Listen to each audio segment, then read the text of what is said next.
ಎಲ್ರಿಗೂ ನಮಸ್ಕಾರ. ಸೊ ನಿಜವಾಗ್ಲೂ ಕಣ್ಣಲ್ಲಿ ನೀರು ಬಂತು ಗುರು. ನಾನು ನಾರ್ಮಲಿ ಕಣ್ಣಲ್ಲಿ ನೀರು ಬರಲ್ಲ, ಬಟ್ ಕೆಲವು ಟೈಮಲ್ಲಿ ಅದು ಬಂದ್ಬಿಡುತ್ತೆ. ಸೊ ಎಮೋಷ್ನಲ್ ಆಗಿರುವಂಥ ಕೆಲವೊಂದು ನೋಡಿದಾಗ ಸೊ ಅಷ್ಟು ನಗು ಕಣ್ಣಲ್ಲಿ ನೀರು ಬಂದ್ಬಿಡುತ್ತೆ. ಅಂದರೆ ಅದು ಅಳುನೂ ಬರಲ್ಲ, ಬಟ್ ಕಣ್ಣಲ್ಲಿ ತನ್ನಾಗಿ ತಾನೇ ನೀರು ಬರೋಕ್ಕೆ ಸ್ಟಾರ್ಟ್ ಆಗಿಬಿಡುತ್ತೆ. ಸೊ ಅಂಥದ್ದು ನನಗೆ ಇವತ್ತು ಆಯಿತು ಅಂತಲೇ ಹೇಳ್ಬೋದು. ನಮ್ಮ ಮಲ್ಲಮ್ಮ ಅವರ ವಿ ಟಿ ನೋಡಿದ್ದಾದಮೇಲೆ ಸಖತ್ತಾಗಿತ್ತು. ಎಲ್ಲ ಇತ್ತು ಗುರು. ನಗು, ಅಳು, ಟಾಸ್ಕು, ಕೋಪ, ಡ್ಯಾನ್ಸು, ಅರೋಗೆನ್ಸು ಪ್ರತಿಯೊಂದು ಕೂಡ ಇತ್ತು ಅವ್ರ ಬಳಿ. ಆ್ಯಂಡ್ ವಿ ಟಿನಲ್ಲಿ ಆ್ಯಂಡ್ ಸಖತ್ ಬೇಜಾರಂತ ಅನಿಸುತ್ತೆ, ಬಟ್ ಕೆಲವೊಂದನ್ನು ನಾವು ಒಪ್ಕೊಳ್ಳೇಬೇಕು. ಒಳ್ಳೆಯವರಿದ್ದಾರೆ, ಸೊ ಇನ್ನೋಸೆಂಟ್ ಅಂತ ಇದ್ದಾರೆ, ಪ್ರತಿಯೊಂದು ಕೂಡ ಒಪ್ಕೊಬೋದು. ಆ್ಯಂಡ್ ಬಟ್ ಈ ಒಂದು ಬಿಗ್ ಬಾಸ್ ಗೇಮ್ ಅಂತ ಬಂದಾಗ ಖಂಡಿತವಾಗ್ಲೂ ಅವರು ಈ ಒಂದು ಶೋಗೆ ಅಲ್ಲ ಅಂತ ನಾನು ಹೇಳ್ತೀನಿ. ಬಿಕಾಸ್ ಒಳ್ಳೆತನ, ವ್ಯಕ್ತಿತ್ವ ಅದೆಲ್ಲ ಇಲ್ಲ. ಅದ್ರ ಜೊತೆಗೆ ಕೂಡ ಇನ್ನೂ ಕೆಲವು ವಿಷಯಗಳು ಸೊ ಅವ್ರ ಹತ್ರ ಇರಬೇಕಾಗತ್ತೆ ಬಿಗ್ ಬಾಸ್ ಮನೆ ಒಳಗಡೆಗೆ ಸರ್ವೈವ್ ಆಗಬೇಕು ಅಂದರೆ. ಬಿಕಾಸ್ ನಾನು ಲಾಸ್ಟಲ್ಲೂ ಕೂಡ ಹೇಳಿದೆ, ಲಾಸ್ಟ್ ಸೀಸನಲ್ಲಿ ಕೂಡ ಅಗೇನ್ ನಮ್ಮ ಇನ್ನೊಬ್ರು ಯಾರೋ ಇದ್ದರು, ಅವರು ಹೀರೋ.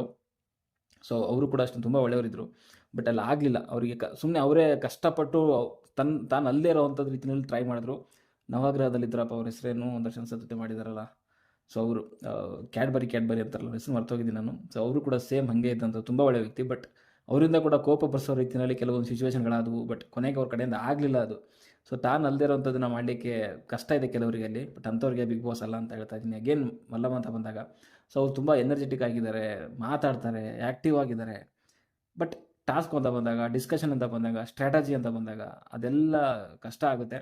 ಬಟ್ ಕೊನೆಗೆ ಅವ್ರು ಇವಾಗ ಎಲಿಮಿನೇಟ್ ಆಗಿದ್ದಾರೆ. ಆ್ಯಂಡ್ ಸುಮಾರು ಜನ ಹೇಳ್ತಿದ್ದಾರೆ, ಇದು ಸುಮಾರು ಜನ ಮಾತಾಡ್ತಾರೆ, ಅಂದರೆ ಅವರು ಅನುಮಾನ ವ್ಯಕ್ತಪಡಿಸ್ತಾ ಇರೋದು ಏನು ಅಂತಂದರೆ, ಇದು ಪ್ರೀ ಪ್ಲ್ಯಾನ್ಡಾಗಿ ಮಾಡಿದ್ರ ಎಲಿಮಿನೇಷನ್ ಅಂತ. ಬಿಕಾಸ್ ವೋಟಿಂಗ್ಸ್ ಅಂತ ಬಂದಾಗ ಬೇರೆಯವ್ರಿಗೆ ಕಂಪೇರ್ ಮಾಡಿದ್ರೆ ಇವ್ರಿಗೆ ಖಂಡಿತವಾಗ್ಲೂ ಜಾಸ್ತಿ ಬಂದೇ ಬರುತ್ತೆ ಅನ್ನೋವಂಥ ಒಂದು ಮಾತಿದೆ. ನನಗೂ ಕೂಡ ಹಂಗೆ ಅನಿಸುತ್ತೆ. ನಾನು ಆಲ್ರೆಡಿ ಹೇಳಿದ್ದೆ ಕೂಡ. ಸೊ ಏನಾದರೂ ಟ್ವಿಸ್ಟ್ ಆ್ಯಂಡ್ ಟರ್ನ್ಸ್ ಇದ್ದರೆ ಮಲ್ಲಮ್ಮ ಹೋಗ್ಬೋದು, ಇಲ್ಲ ಅಂತಂದರೆ ರಿಷಾ ಹೋಗ್ಬೋದು ಅಂತ ಹೇಳಿದ್ದೆ. ಬಟ್ ರಿಷಾ ಅವರು ಸೇವ್ ಆಗ್ತಾರೆ, ಎಲ್ಲಿ ಯಾರು ವೋಟ್ ಮಾಡಿದ್ರು ದೇವರಣೆ ಗೊತ್ತಿಲ್ಲ. ಬಟ್ ಓಕೆ, ಮಲ್ಲಮ್ಮ ಅವರಂತೂ ಎಲಿಮಿನೇಟ್ ಆಗಿದ್ದಾರೆ. ಒಂದು ಆಟ ಅಂತ ಬಂದಾಗ ಮೇ ಬಿ ಇವಾಗ ಒಂದು ಚೂರು ಅಸಲಿ ಆಟ ಶುರು ಆಗುತ್ತೆ ಅಂತ ಅನಿಸುತ್ತೆ. ಆ್ಯಂಡ್ ಅವ್ರಿಗೆ ಆಸೆ ಇತ್ತು ಬಿಗ್ ಬಾಸ್ ಮನೆ ಒಳಗಡೆ ಇರಲಿಕ್ಕೆ, ಬಟ್ ಅವರು ಆಡಲಿಕ್ಕೆ ನನ್ನ ಪ್ರಕಾರ ಮೊದಲೇ ಹೇಳಿದ್ನಲ್ಲ, ಸೊ ಅವರಿಗೆ ಬಿಗ್ ಬಾಸ್ ಮನೆ ಒಳಗೆ ಸರ್ವೈವ್ ಆಗಲಿಕ್ಕೆ ಇನ್ನೂ ಯಾವ್ಯಾವ ವಿಷಯಗಳು ಬೇಕು, ವ್ಯಕ್ತಿತ್ವ ಆದರೂ ಆಗಿರ್ಬೋದು, ಆ್ಯಂಡ್ ಆ್ಯಕ್ಟಿವ್ ಆದರೂ ಆಗಿರ್ಬೋದು, ಅದು ಬಿಟ್ಟು ಕೂಡ ಇನ್ನೂ ಸುಮಾರು ವಿಷಯಗಳು ಬೇಕಿತ್ತು, ಅವ್ರ ಹತ್ರ ಇರಲಿಲ್ಲ ಅಂತಲೇ ಹೇಳ್ಬೋದು.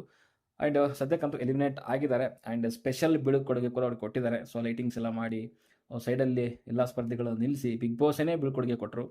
ತುಂಬ ಚೆನ್ನಾಗಿತ್ತು. ಆ್ಯಂಡ್ ಧ್ರುವಂತ್ ಆ್ಯಂಡ್ ರಕ್ಷಿತಾ ಅವರು ಸಿಕ್ಕಾಪಟ್ಟೆ ಅಳ್ತಾ ಇದ್ರು. ತುಂಬ ಅಟ್ಯಾಚ್ಮೆಂಟ್ ಇತ್ತು ಅವ್ರಿಗೆ. ಫೇಕೋ ಅಥವಾ ನಾಟಕನೋ ಏನೋ ಎತ್ತನೋ ಸದ್ಯಕ್ಕಂತೂ ನಮಗಂತೂ ಗೊತ್ತಿಲ್ಲ. ಬಟ್ ನಮ್ಮ ಅನಿಸಿಕೆ ಹೇಳ್ಬೋದು ಬಿಟ್ಟರೆ, ಬಟ್ ಇನ್ನೂ ಕ್ಲಿಯರಾಗಿ ಹೇಳಬೇಕು ಅಂದರೆ ಆಗಲ್ಲ. ಧ್ರುವಂತ್ ಆದರೂ ಆಗಿರ್ಬೋದು, ರಕ್ಷಿತಾ ಅಗೇನ್ ಒಂದು ನಾರ್ತ್ ಕರ್ನಾಟಕ, ಇನ್ನೊಂದು ಕರಾವಳಿ ಕರ್ನಾಟಕ, ಎರಡೂ ಕೂಡ ಮನಸ್ಸುಗಳು ಒಂದಾಗಿದ್ವು. ಲಾಸ್ಟ್ ಸೀಸನಲ್ಲಿ ಹನುಮಂತ ಆ್ಯಂಡ್ ನಮ್ಮ ಯಾರು ಧನು ಆದಂಗೆ ಅಗೇನ್ ಈ ಒಂದು ಸೀಸನಲ್ಲೂ ಕೂಡ ಹಂಗೆ ಆಯಿತು.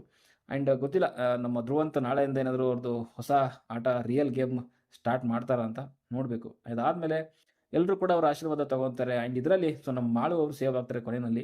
ಅಗೇನ್ ಮಾಳು ಕೂಡ ಅಷ್ಟೇ. ಸೊ ಬಿಗ್ ಬಾಸ್ ಮನೆ ಒಳಗಡೆ ಅಂತ ಬಂದಾಗ ಚೆನ್ನಾಗಿ ಆಡ್ತಿದ್ದಾರೆ, ಬಟ್ ಮನೇಲಿ ಮಾತುಕತೆ, ಡಿಸ್ಕಷನ್ ಅಂತ ಬಂದಾಗ ಕೆಲವು ಟೈಮಲ್ಲಿ ಸೈಲೆಂಟ್ ಆಗ್ತಾರೆ. ಐ ಥಿಂಕ್ ಮಾಳಿಗೂ ಕೂಡ ಅಲ್ಲಿ ಇರಲಿಕ್ಕೆ ಇಷ್ಟ ಇಲ್ಲ ಅಂತ ಅನಿಸುತ್ತೆ. ಬಿಕಾಸ್ ಅವ್ರು ಹೇಳಿರುವಂಥದ್ದು ಅದೇನೆ, ಸೊ ನನ್ನ ಒಂದು ಆಚೆ ಕಳಿಸಿ, ಸೊ ಅವ್ರನ್ನ ಉಳಿಸ್ಕೊಳ್ಳಿ ಅನ್ನೋ ರೀತಿಯಲ್ಲಿ ಹೇಳ್ತಾ ಇದ್ರು. ಆ್ಯಂಡ್ ಅದು 2ನೇ ವೀಕಲ್ಲಿ ಅಂತ ಅನಿಸುತ್ತೆ. ಅವರು ಕೂಡ ನಾನು ಹೋಗ್ತೀನಿ, ನಾನು ಹೋಗಬೇಕು, ನನಗಿಲ್ಲ ಆಗಲ್ಲ ಅನ್ನೋ ರೀತಿಯಲ್ಲೇ ಹೇಳ್ತಾ ಇದ್ದಂಥದ್ದು. ಮೇ ಬಿ ಅವ್ರಿಗೂ ಕೂಡ ಬಿಗ್ ಬಾಸ್ ಮನೆ ಒಳಗೆ ಎಷ್ಟು ದಿನ ಆಗುತ್ತೆ ಅಷ್ಟು ದಿನ ಹೋಗೋಣ, ಬಟ್ ಗೆಲ್ಲೋ ರೇಂಜಿಗಂತೂ ನನಗೆ ಕಾಣಿಸ್ತಾ ಇಲ್ಲ ಅವರು. ಆ್ಯಂಡ್ ಅವ್ರು ಫಸ್ಟ್ ವೀಕ್ ಬಂದಾಗಲಿನ ಫಸ್ಟ್ ಡೇನೇ ಹೇಳಿರುವಂಥದ್ದು, ಅಲ್ಲಿ ಸ್ಪಂದನ, ರಕ್ಷಿತಾ ಆ್ಯಂಡ್ ಮಾಳು ಅಂತ ಬಂದಾಗ ಸೊ ಹೊರಗಡೆ ಯಾರು ಕಳಿಸ್ಬೇಕು ಅಂತ ಕನ್ವಿನ್ಸ್ ಮಾಡಿ ಅಂತಂದಾಗ ಅವ್ರು ಹೇಳಿರುವಂಥದ್ದು ಒಂದೇನಂತಂದರೆ, ನನಗೆ ಅಪರ್ಚುನಿಟಿ ಸಿಕ್ಕಿದೆ, ಬಟ್ ಅಟ್ಲೀಸ್ಟ್ ನಾನು ಎಲ್ಲಿವರೆಗೂ ಹೋಗ್ತೀನೋ ಗೊತ್ತಿಲ್ಲ, ಜಸ್ಟ್ ಒಂದು 1 or 2 ಡೇಸ್ ಇದ್ದರೂ ಸಾಕು ಅನ್ನೋ ರೀತಿಯಲ್ಲಿ ಅವ್ರು ಹೇಳ್ತಿರುವಂಥದ್ದು. ಸೊ ಅವ್ರಿಗೂ ಮೇ ಬಿ ಅಂದರೆ ಇಂಟ್ರೆಸ್ಟ್ ಇಲ್ಲ, ಇದನ್ನು ನನ್ನ ಮನಸ್ಸು ಕೊಟ್ಟು ಆಡಬೇಕು, ಗೆಲ್ಲೇಬೇಕು ಅಂತ ಹಠ ಕಾಣಿಸ್ತಾ ಇಲ್ಲ ಅವ್ರಿಗೆ. ತರ್ತಾ ಇದ್ರೆ ಖಂಡಿತವಾಗ್ಲೂ ಅವ್ರನ್ನೂ ಕೂಡ ಎತ್ತು ಹಾಕ್ತಾರೆ ಅಂತ ನನಗೆ ಅನ್ಸುತ್ತೆ. ಓಕೆ, ಕಡೆ ಬಂದಾದ್ಮೇಲೆ ಯಾರೋ ನಮ್ಮ ಮಲ್ಲಮ್ಮ ಅವ್ರು ಹೇಳ್ತಾ ಇದ್ರು, ಅಮ್ಮ ಅಮ್ಮ ಅಂದ್ಬಿಟ್ಟು ಎಲ್ಲರೂ ಕಳಿಸ್ಬಿಟ್ರು ಅನ್ನೋ ರೀತಿಯಲ್ಲಿ ಹೇಳಿದ್ರು. ಅಂದರೆ ಏನೂ ಕೊಡ್ತಾ ಇರಲಿಲ್ಲ ಕೆಲಸ ಮಾಡಲಿಕ್ಕೆ, ಅದಕ್ಕೆ ಇದಕ್ಕೆ ಅಂತ ಏನೂ ಮಾಡಲಿಕ್ಕೆ ಆಗಲ್ಲ. ಅಲ್ಲಿ ಕೇಳಬೇಕಾಗತ್ತೆ, ಪ್ರತಿಯೊಂದು ಕೂಡ ಹೋಗಿ ಮಾತಾಡಬೇಕಾಗತ್ತೆ. ಸೊ ಅದು ಆಗಲ್ಲ ಮಲ್ಲಮ್ಮ ಅವ್ರ ಕಡೆಯಿಂದ. ಬಟ್ ಒಂದು ಸ್ಪೆಷಲ್ ಒಂದು ಏನಂತಂದರೆ ಎಕ್ಸಿಟ್ ಅಂತಲೇ ಹೇಳ್ಬೋದು, ಬೀಳ್ಕೊಡುಗೆ. ಬಿಕಾಸ್ ವಯಸ್ಸಲ್ಲಿ ದೊಡ್ಡವರು, ಬ್ಯಾಕ್ಗ್ರೌಂಡ್ ಬಗ್ಗೆ ಎಲ್ಲ ತುಂಬ ಮಾತಾಡಿದ್ರು, ಬಟ್ ಒಂದು ಸ್ಪೆಷಲ್ ಇದು ಅಂತಲೇ ಹೇಳ್ತೀನಿ. ಓಕೆ, ಇಷ್ಟಾಯಿತು ನಮ್ಮ ಮಲ್ಲಮ್ಮ ಅವ್ರ ಬಗ್ಗೆ. ತುಂಬ ಎಮೋಷ್ನಲ್ ಆಗಿರುವಂಥ ಒಂದು ಎಲಿಮಿನೇಷನ್ ಅಂತಲೇ ಹೇಳ್ಬೋದು. ಆ್ಯಂಡ್ ಬಿಗ್ ಬಾಸ್ ಮನೆ ಒಳಗಡೆ ಎಲ್ಲರೂ ಕೂಡ ಮಾತಾಡ್ತಾ ಇದ್ರು. ಸೊ ಗಿಲ್ಲಿ ಹೇಳ್ದ, ಸೊ ನಾವೆಲ್ಲೂ ಕೂಡ ಅವ್ರನ್ನ ಕಂಟೆಸ್ಟೆಂಟ್ ಅಂತ ಅಂದ್ಕೊಳ್ಳೇ ಇಲ್ಲ ಅಂತ. ನಾನು ಮುಂಚೆಯಿಂದ ಹೇಳ್ತಾ ಇದ್ದೀನಿ, ಕನ್ನಡ ಬಿಗ್ ಬಾಸ್ ಅಂತ ಬಂದಾಗ ಕೆಲವು ಟೈಮಲ್ಲಿ ಸೊ ಅವ್ರು ಏನೇ ಮಾತಾಡಿದ್ರು ಕೂಡ ಹಿರಿಯರಿದ್ದಾರೆ ಅಂತ ಹೇಳ್ಬಿಟ್ಟು ಯಾರು ಕೂಡ ಇದನ್ನು ಮಾತಾಡಲ್ಲ. ಎಕ್ಸಾಂಪಲ್ ಒಂದು 2 ಸಾರಿ ಹಂಗಾಗಿದೆ ಅದು. ಒಂದು ಅದೇ ಕಾವ್ಯ ವಿಚಾರದಲ್ಲಿ ಕಾವ್ಯ ಏನೋ ಹೇಳಿಕ್ಕೆ ಬಂದಾಗ ಸುಮ್ಮನೆ ಅವ್ರ ಮೇಲೇನೆ ಅರಗನ್ಸ್ ರೀತಿಯಲ್ಲಿ ತೋರಿಸಿದ್ರು. ಬಟ್ ಅವ್ರಿಗೇನಂದ್ರೆ ಮಲ್ಲಮ್ಮಂಗೆ ಸರಿ ಯಾವುದು ತಪ್ಪು ಯಾವುದು ಏನಕ್ಕೆ ಹೇಳ್ತಿದ್ದಾರೆ ಸೊ ಅನ್ನೋವಂಥದ್ದು ಗೊತ್ತಾಗಲ್ಲ. ಆಮೇಲೆ ಎಲ್ಲ ಕೂಡ ಏನಂತಂದರೆ ಸ್ಟ್ರಾಟಜಿ ಯೂಸ್ ಮಾಡಬೇಕು ಹಾಗೆ ಹೀಗೆ ಅಂದಿದ್ದಕ್ಕೆ ಪ್ರತಿಯೊಂದು ಕೂಡ ಏನೋ ನಮಗೆ ಬೈಯೋ ರೀತಿಯಲ್ಲಿ ಅನ್ನಿಸ್ತಾ ಇದೆ ಅನ್ನೋ ರೀತಿಯಲ್ಲಿ ಅಂದ್ಕೊಳ್ತಾ ಇದ್ರು. ನಾವು ಹಳ್ಳಿಯಿಂದ ಬಂದಿದ್ದೀವಿ, ನಮಗೆ ಒಂಥರ ಬೇರೆ ರೀತಿ ಟ್ರೀಟ್ ಮಾಡ್ತಿದ್ದಾರೆ ಅಂತ ಅನಿಸ್ತಾ ಇತ್ತು. ಕೆಲವೊಂದು ಹಂಗಾಯಿತು. ಆ್ಯಂಡ್ ಗಿಲ್ಲಿ ಜೊತೆಗೆ ಒಂದು ಸ್ವಲ್ಪ ಅರಗನ್ಸಲ್ಲಿ ಮಾತಾಡಿದ್ರು ಒಂದು ಸಾರಿ. ಸೊ ಈ ಥರದ ಕೆಲವು ವಿಚಾರಗಳು ಗೊತ್ತಿಲ್ಲದೇ ಅವ್ರ ಕಡೆಯಿಂದ ಕೂಡ ಅರಗನ್ಸ್ನ ಹೊರಗಡೆ ತಂತು ಅಂತ ಹೇಳ್ಬೋದು ಈ ಬಿಗ್ ಬಾಸ್ ಮನೆ. ಓಕೆ, ಸೊ ನೀವು ಇವತ್ತಿನ ಒಂದು ಎಪಿಸೋಡ್ ಬಗ್ಗೆ ಒಂದು ಚಿಕ್ಕದಾಗಿ ಮಾತಾಡ್ಕೊಂಡು ಹೋಗ್ತೀನಿ. ಯಾಕಂತಂದರೆ ತುಂಬ ಡೀಟೇಲ್ ಆಗಿ ಮಾತಾಡಬೇಕು ಅಂದರೆ ತುಂಬ ದೊಡ್ಡದಾಗುತ್ತೆ. ಸೊ ಮನೆಯವರ ಒಂದು ಡ್ರೆಸ್ ಕೋಡ್ ಬಗ್ಗೆನೇ ಮಾತಾಡ್ತಾರೆ ಸ್ಟಾರ್ಟಿಂಗಲ್ಲಿ. ಎಪಿಸೋಡ್ ಸ್ಟಾರ್ಟ್ ಆದಾಗಲೇ ಮನೆಯವರು ಇದು ಹೆಂಗೆ ಅಂತಂದರೆ ಗೊತ್ತಿಲ್ಲ ನನಗೆ. ಸೊ ಈ ಸೀಸನಲ್ಲಿ ಆಗಿರೋವಂಥದ್ದು ಇದು ಫಸ್ಟ್ ಟೈಮು. ಹೊರಗಡೆಯಿಂದ ಮನೆಯಲ್ಲಿರುವಂಥವ್ರಿಗೆ ಡ್ರೆಸ್ಸಿಂದ ಕೋಡ್ ಕಳಿಸ್ತಿದಾರಂತೆ. ಈ ಕಲರ್ ಡ್ರೆಸ್ ಬಂದರೆ ಪಾಸಿಟಿವ್ ಹೋಗ್ತಾ ಇದೆ, ಸೊ ಈ ಕಲರ್ ಡ್ರೆಸ್ ಬಂದರೆ ನೆಗೆಟಿವ್ ಹೋಗ್ತಿದೆ ಅಂತ. ಸರ್ಪ್ರೈಸ್ ಆದೆ ನಾನು. ಆ್ಯಂಡ್ ಈ ಥರದ ಐಡಿಯಾ ಅದು ಹೆಂಗೆ ತಲೆಗೆ ಬಂತು ಗೊತ್ತಿಲ್ಲ ಅಲ್ಲಿ. ಆ್ಯಂಡ್ ಡಿಸೈನರ್ಗಳಿಗೆ ಒಂದು ಸ್ವಲ್ಪ ವಾರ್ನಿಂಗ್ ಕೂಡ ಕೊಟ್ಟಂಗಿತ್ತು ಸುದೀಪ್ ಸರ್. ಬಿಕಾಸ್ ಆ ಥರದ್ದೆಲ್ಲ ಮಾಡ್ತಾರೆ ಅಂತಂದರೆ ಯಾವ ರೇಂಜಿಗೆ ಪ್ಲ್ಯಾನ್ ಮಾಡ್ಕೊಂಡು ಬಂದಿದ್ದಾರೆ ಅಂತಂದರೆ ಯಾರು ಅಂತ ಗೊತ್ತಿಲ್ಲ. ಬಟ್ ಸುದೀಪ್ ಸರ್ಗೆ ಗೊತ್ತಿದೆ ಆ್ಯಂಡ್ ಬಿಗ್ ಬಾಸ್ ಟೀಮಿಗೆ ಗೊತ್ತಿದೆ ಅದು ಯಾರು ಅಂತ ಹೇಳಿ. ಬಟ್ ಅದನ್ನು ಯಾವ ರೀತಿಯಲ್ಲಿ ಮುಂದೆ ಗೊತ್ತಾಗುತ್ತೋ ಗೊತ್ತಿಲ್ಲ ನನಗೆ. ಬಟ್ ತಲೆ ಮಾತ್ರ ಸಖತ್ತಾಗಿ ಯೂಸ್ ಮಾಡಿದ್ದಾರೆ, ಗೊತ್ತಿಲ್ಲ ಯಾರು ಅಂತ ಅವರು. ಆ್ಯಂಡ್ ಇದಾದಮೇಲೆ ಅಭಿ, ಸ್ಪಂದನ ಆ್ಯಂಡ್ ಧನುಷ್ ಅವ್ರಿಗೆ ಮತ್ತೊಮ್ಮೆ ಬಿಗ್ ಬಾಸ್ ಮನೆಗೆ ಸ್ವಾಗತ ಅಂತ ಕೋರ್ತಾರೆ. ಬಿಕಾಸ್ ಇವಾಗ ಅವರು ಒಂದು ಕಂಫರ್ಟ್ ಝೋನಿಂದ ಅಥವಾ ಹೊರಗಡೆ ಬಂದಿದ್ದಾರೆ ಜನಗಳ ಒಂದು ಕಣ್ಣಿಗೆ ಅಂತಲೇ ಹೇಳ್ಬೋದು. ಸೊ ಅದೊಂದು ಚೆನ್ನಾಗಿ ಮಾತಾಡಿದ್ರು. And again Abhi, Spandana and Dhanush ಇವಾಗ ಸ್ವಲ್ಪ ಓಪನ್ ಅಪ್ ಆಗ್ತಿದ್ದಾರೆ, 3 ಜನ ಒಂದು ಗುಂಪು ಅನ್ನೋ ರೀತಿಯಲ್ಲಿ. ಬಟ್ ಆಡಲೇಬೇಕಾಗುತ್ತೆ. ಇಲ್ಲ ಇವಾಗೇನು ಗಾಡಿ ಪಿಕಪ್ ತೊಗೊಂಡಿದೆ, ಸೊ ಮುಂದೆ ಹೋಗಬೇಕು, ಇಲ್ಲ ಅಂದರೆ ಕಷ್ಟ ಆಗುತ್ತೆ. ಆಲ್ರೆಡಿ 36 ಡೇಸ್ ಆಗಿದೆ ಇವಾಗ.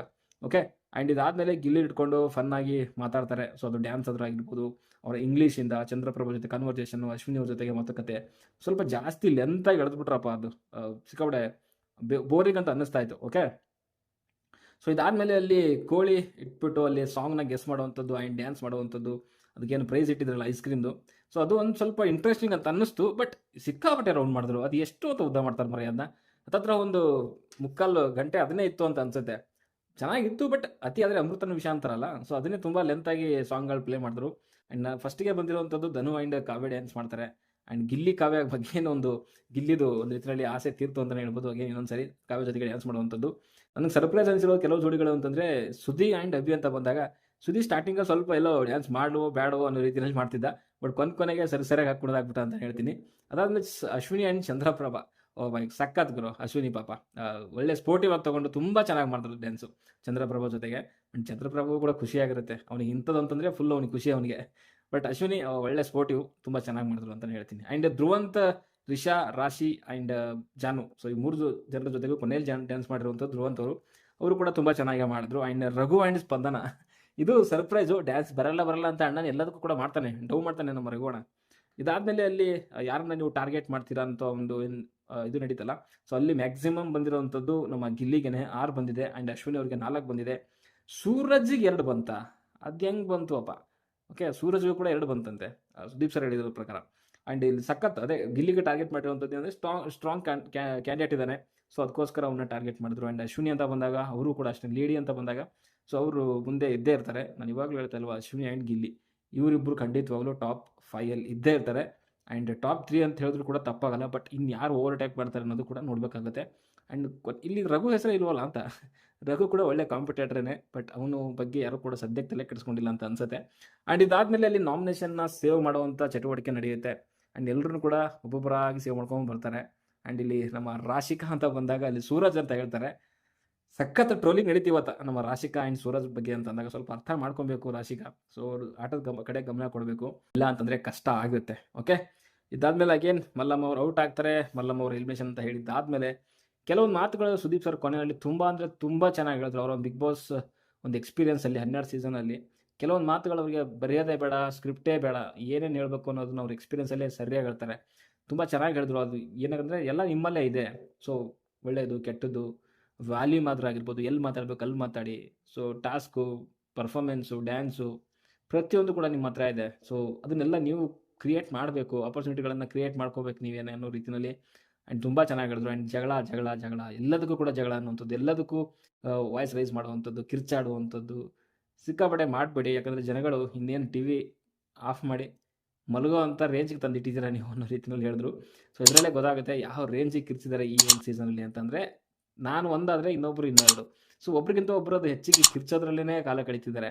ಅದು ಖಂಡಿತವಾಗ್ಲೂ ತಪ್ಪು. ಸೊ ಇದರಿಂದ ಜನಗಳಿಗೆ ನಿಜವಾಗ್ಲೂ ಬೋರ್ ಆಗುತ್ತೆ ಅಂತಲೇ ಹೇಳ್ತೀನಿ.